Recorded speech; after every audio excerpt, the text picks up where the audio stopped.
untuk kalian yang sudah mengklik video ini, semoga rezeki kalian makin lancar, makin melimpah, dan kehidupannya makin lebih baik lagi. Di episode yang hari ini, aku akan mencoba untuk menu baru untuk para subscriber dan teman-teman semua di luar sana. Kali ini aku akan mencoba mengangkat kisah nyata, entah itu dari pembunuhan, kematian, atau pokoknya hal-hal yang sampai menghilangkan nyawa seseorang.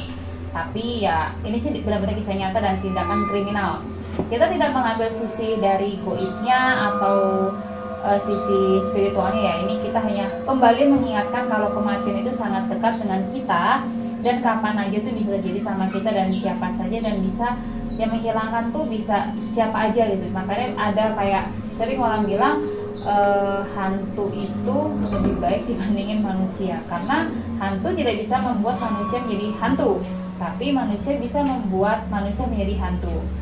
Jadi kalian paham ya istilah-istilah seperti itu. Oke, untuk episode yang pertama ini aku mau ngangkat kisah soal pembunuhan yang terjadi di Bali. Dan nextnya kalau memang kalian suka, aku akan menceritakan kronologis dari cerita-cerita yang entah itu di Bali, luar Bali, atau bahkan di dunia. Maupun itu tidak terungkap dan sudah terungkap, kita akan membaca cerita dari alur itu tersebut. Berdasarkan dari yang aku lihat dan aku baca di berbagai artikel, ada satu kisah yang menarik, yaitu di daerah Denpasar, tepatnya itu di Panjer, di Tukat Batanghari. Jadi ada sebuah kosan, itu dia kosan harian di Tukat Batanghari. Jadi itu terjadi Januari kemarin di tanggal 16, tepatnya di hari Sabtu dini hari. Jadi ada seorang wanita itu umur 23 tahun. Dia tuh asli Jember. Nah, mungkin anak cewek-cewek perantau gitu ya kan. Jadi dia tuh ditemukan dalam keadaan yang sangat-sangat mengenaskan, tidak berpakaian, banyak luka tikaman di mana-mana. Itu benar-benar telanjang bulat, dan dia tuh luka di sekujur tubuhnya. Waktu itu videonya, fotonya tuh sempat viral. Mungkin pernah, kalau kalian masih ingat, di grup-grup itu udah banyak dikirim grup, kan bisa dicepat ya grup WhatsApp. Nah, setelah itu, waktu itu jujur aku sempat dapat tawaran untuk mengulik kasus ini. Aku nggak bilang dari mana, cuman aku ditargetin harus berapa hari. Aku sampai berapa hari, akhirnya mereka tidak maunya cepat, ya sudah, akhirnya aku tidak ambil kasus ini. Makanya sekarang aku angkat ya. Setelah itu meninggalnya kan sangat-sangat tragis nih.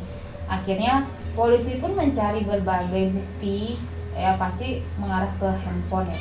Tapi handphone si korban ini sudah tidak ada, yang besar kemungkinan dibawa pergi sama si pelaku itu sendiri. Akhirnya selang sebulan lebih, hampir sebulan lebih, pelaku akhirnya bekerja sama Polresta Denpasar dan Polresta Jember, yang Polresta Denpasar kerjasama sama Polresta Denpasar, tapi yang ada di Jember. Kebayang kan? Jadi kayak buka cabang lah ini Polrestanya.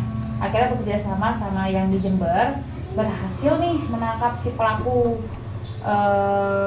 Dari pas penangkapan, si pelaku ini sama sekali tidak berkutik.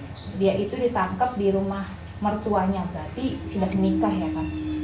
Akhirnya usut kan udah ditangkap, plus barang bukti yang dibawa sama si pelaku itu ada pisau lengkung, handphone, dan baju, dan helm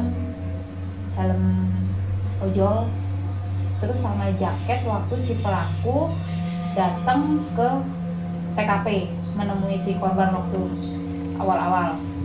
Akhirnya kan diringkus mereka, di kepolisian pasti tanya-tanya kan, interview segala macam. Motifnya adalah gini, jadi dia tuh mau merampok. Jadi si korban ini udah diincar sama si pelaku, tapi mereka ini awal kenal itu lewat suatu aplikasi. Jadi kayak mau prostitusi online gitu loh. Jadi mereka habis cecetan, akhirnya deal, ketemulah mereka di hotel yang tadi aku sebutin di daerah Panjer itu, yang hotel bukan hotel, kos, sorry, di kos harian. yang ada di Panjer itu. Akhirnya mereka ketemu. Nah di situ udah niat si pelaku untuk mencuri barang-barang si korban. Jadi si pelaku ini udah bawa pisau lekuk untuk menghabisi si korban. Jadi emang udah terencana gitu, udah terencana kalau emang ini cewek mau dibunuh, si korban ini mau dibunuh gitu kan. Setelah mereka bermantap-mantap, dilancarkanlah nih aksi si pelaku. Jadi sempet teriak, tapi langsung dibekap mulutnya sama si pelaku. Si korban udah nggak bisa ngelawan, akhirnya kayak dicocok-cocok gitu. Kenapa? Di sini kalau aku nangkap, aku sedikit flashback ya. Kalau misalnya kenapa dicucuknya begitu banyak? Karena kan pisau lipat kan paling segini ya, berapa senti tuh. Sedangkan kan kalau di foto si korban itu pun nggak terlalu gemuk, nggak terlalu kurus, agak gembul gitu, agak berisi. Jadi kalau kita cocok-cocok begitu kayak ya nggak gitu ngaruh, paling dia kehabisan darah, cuman masih bisa teriak, masih bisa mungkin ngosek lari ke luar pintu gitu. Makanya dicocok-cocok sampai itu lukanya parah sih, sampai ada sayatan di leher kayak setengah mau digorok begitu. Waktu itu sempet heboh banget di sana. Kita tadinya antena mau ke sana, bukan niat mau mau ikut-ikutan viral, enggak, cuma niat mau kenapa sih bisa sampai segitunya gitu. Nah setelah itu kita kembali ke si pelakunya itu bilang motifnya memang murni ekonomi.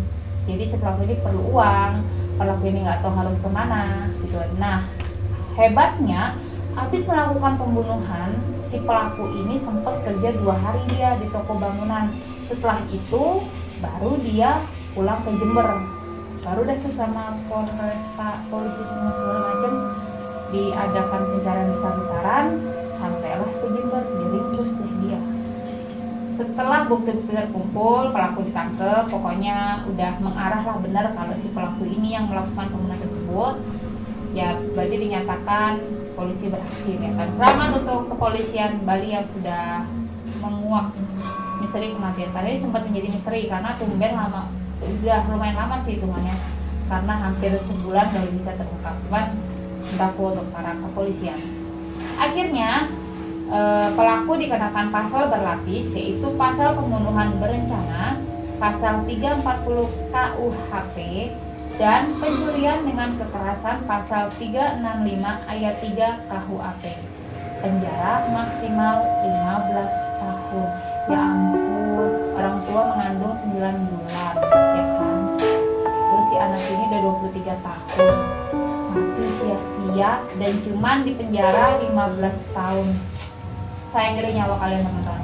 Jadi kalau emang ketemu sama orang-orang baru itu tetap harus hati-hati, apalagi suka pakai aplikasi dating apa segala macam, itu kalian harus hati-hati. Jangan percaya tampan, jangan tergiur, pokoknya tetap kalian harus hati-hati. Dan semoga cerita di atas bisa memetik hikmah untuk kalian semua, bahwa nyawa kita tuh kapan aja bisa meninggalkan kita, bahkan yang mengalir pun dengan orang yang tidak terduga. Nah kalau di Bali itu jatuhnya salah pati, jadi meninggal yang tidak wajar. Jadi itu maksudnya itu entah bisa gentayangan, bisa jadi arwah nakal, arwah jahat gitu, karena dia merasa hidupnya sia-sia. Akhirnya datanglah nih gangguan-gangguan dari para jin yang mengajak dia untuk menjadi nakal. Tragis ya. Mungkin banyak yang bertanya ya, bagaimana keadaan si Mbak 23 tahun yang di Jember itu. Jadi kalau sekelebat aku baca dan aku sedikit pukul mundur atau flashback, keadaannya si Mbak ini sangat-sangat memprihatinkan di alam sana ya. Ya kita hanya bisa bantu doa. Inisial itu D.